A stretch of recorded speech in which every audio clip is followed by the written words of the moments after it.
Bem-vindo à Geologia da Terra. Eu sou Fabiana Richter. Bom, pessoal, no episódio de hoje nós vamos falar sobre o comportamento de fluidos, porque isso vai ser muito importante para quando a gente for falar sobre as estruturas sedimentares. Então, hoje a gente vai cobrir fluxos laminares e turbulentos, número de Reynolds, camadas de fronteira e perfis de velocidade, número de Froude e regimes de fluxo.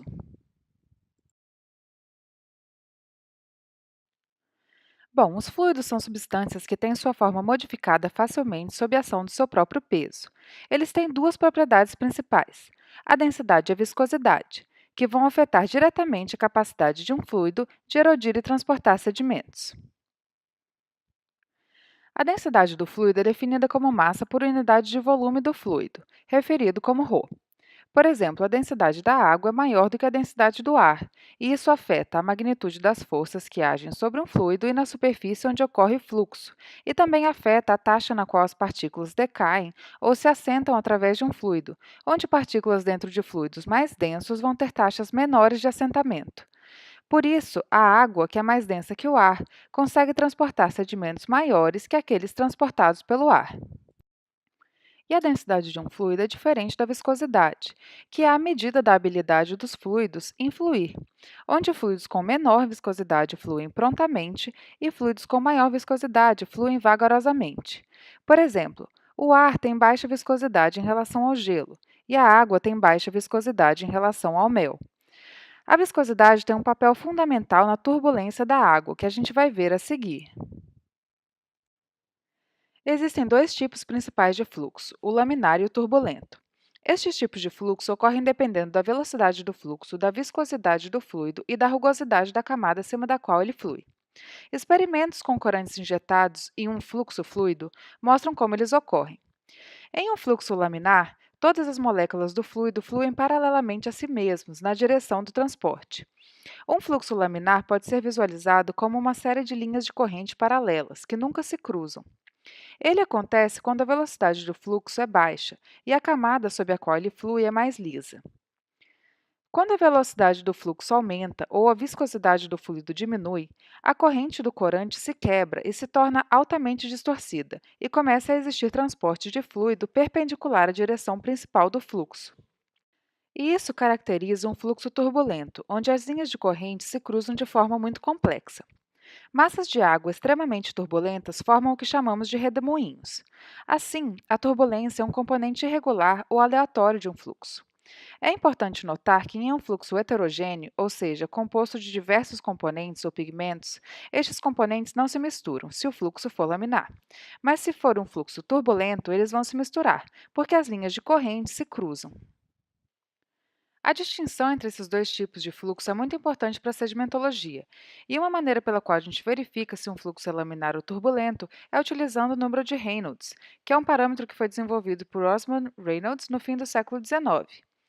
Esse é um número que representa uma quantidade sem dimensões, relacionando três fatores: a velocidade do fluxo, a viscosidade cinemática do fluido, que é representado pela letra nu, que é a razão entre a viscosidade do fluido e a densidade do fluido, e um comprimento característico L, que pode ser o diâmetro de um cano ou a profundidade do fluxo em um canal aberto.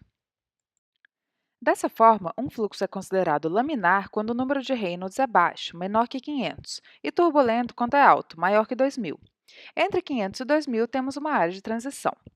Então, por exemplo, quando a velocidade de um fluxo aumenta, a gente tende a passar de um fluxo laminar para um fluxo turbulento, com um número de Reynolds maior. Quando a gente aumenta a viscosidade do fluido, como por exemplo nos casos de fluxo de detritos ou fluxo de lavas, nós tendemos a ter um fluxo laminar, com um número de Reynolds menor. Então, quando a gente pensa no ar, a gente sabe que ele é um fluido com viscosidade muito baixa, portanto, vai sempre transportar partículas de forma turbulenta. Já a água só apresenta fluxo laminar quando o fluxo tem velocidade muito baixa ou quando o fluxo tem profundidade rasa. Portanto, os fluxos turbulentos muito mais comumente participam dos processos de transporte e deposição de sedimentos. Aliás, os fluxos turbulentos de água e ar são os que mais têm a capacidade de carregar sedimentos, porque a turbulência aumenta a eficiência dessas massas de fluidos em erodir e adentrar partículas das camadas acima da qual o fluxo está ocorrendo.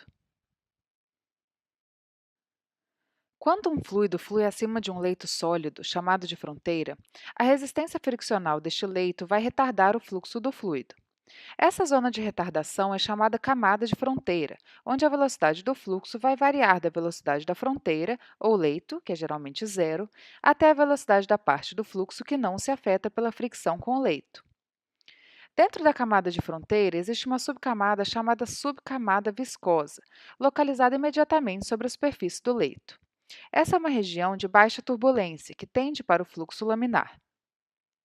Os processos que ocorrem dentro dessa subcamada viscosa e os efeitos de superfícies rugosas e lisas são fundamentais para a formação de diferentes formas de acamamento.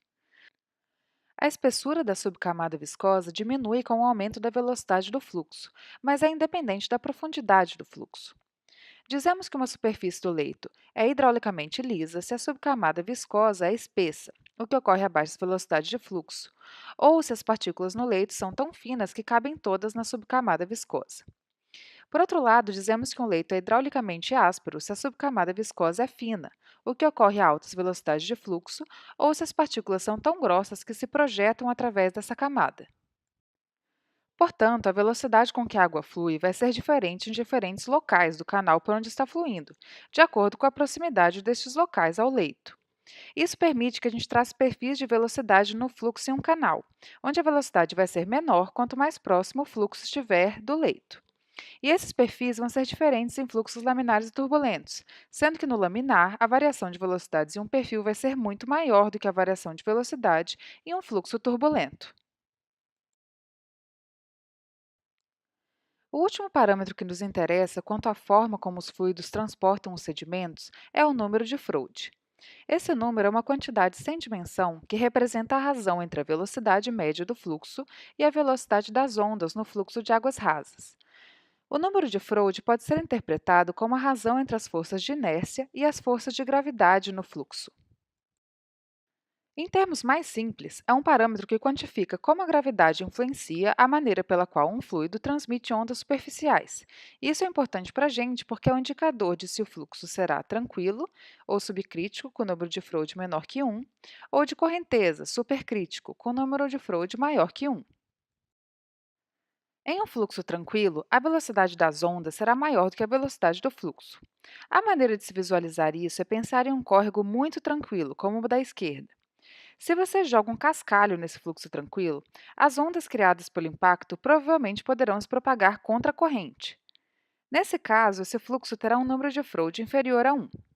Agora, se você joga esse mesmo cascalho em um fluxo de correnteza, como o da direita, com um número de Froude maior que 1, as ondas não poderão viajar contra a corrente, porque a velocidade do fluxo torna-se maior do que a velocidade na qual as ondas se movem.